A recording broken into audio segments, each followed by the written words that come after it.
Welcome back to The Wrinkle. I'd like to talk about a very common scenario that happens in the office. So it's a person who is living with dementia and their family member. Oftentimes the family member will call to make a special appointment because they're having this challenge, and usually the duo will arrive late to the appointment, and the family member is quite exasperated and frustrated. And the request of the family member is, can you just explain to my mom that she has dementia? She does not believe that she has it, and she will not accept help. I need you to convince her of this, because when I tell her she has dementia, she doesn't believe me, and it causes a fight.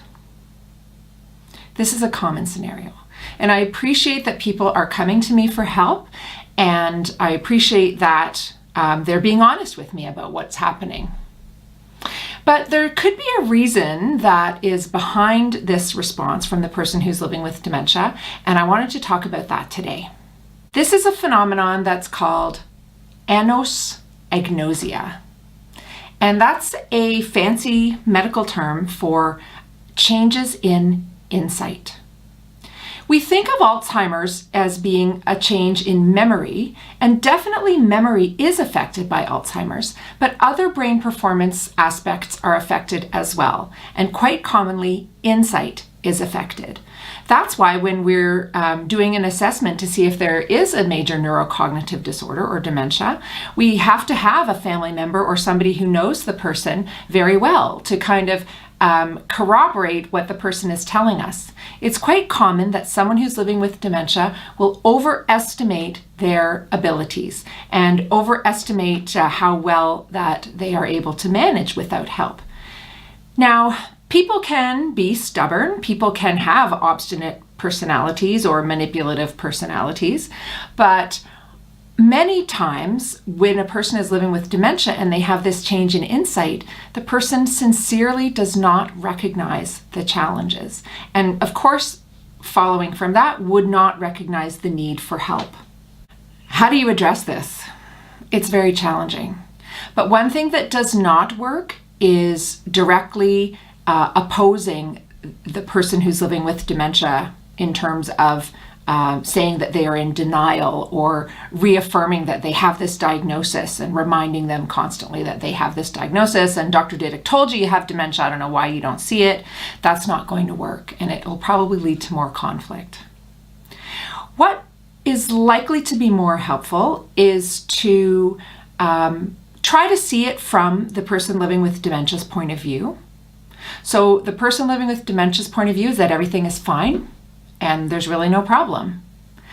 And so if that were the case, you would need to use different strategies to get buy-in for things like accepting help.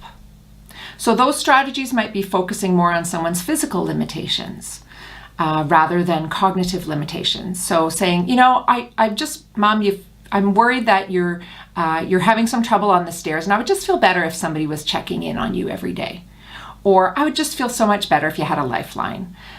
Focusing on physical challenges rather than cognitive challenges can often be more acceptable for people. There is a really good app that I've found that I'd like to recommend.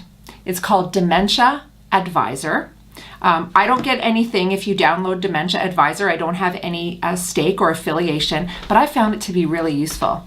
It was developed at the Mount Sinai Hospital System, and it was funded by the Government of Canada Social Development Partnership Program, as well as, and I'm going to read here to make sure I get it correctly, the Cyril and Dorothy, Jill and Joel Reitman Center Carers Program, capital CARES program, and that is at the Mount Sinai Health System, which is in Toronto, Ontario.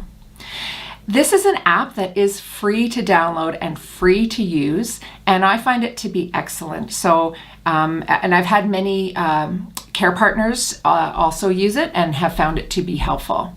And what it does is it goes through little scenarios that commonly happen. So for example, there's one called Dealing with Denial that goes through what to do if it's time to take your dad to an appointment and dad doesn't see the reason for it and things can escalate. And it's kind of like a choose your own adventure app. So you can choose how you would respond. So you could respond by saying, Dad, you know you have a problem. We talked about this. Let's go.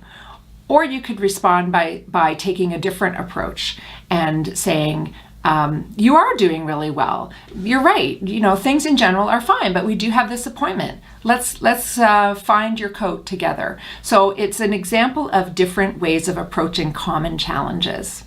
Dr. Joel Sadavoy is a geriatric psychiatrist, and he pops in on the app to give this professional advice. So I'd be interested if you try it, if you find it helpful. It's a tool that might be useful. Of course, Alzheimer's Society is very, very helpful. They do have dementia care partner support counselors who can give advice on specific scenarios that are challenging.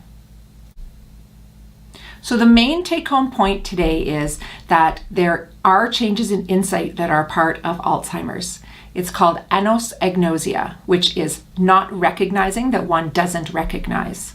And I think recognizing that can be helpful to understand why the person living with dementia has the worldview that they do, and maybe finding strategies that are likely to be more helpful. I'd really love to hear from you below about what you've encountered with this challenge with insight and what's worked for you. Please share your experience, and I'll see you next time on The Wrinkle.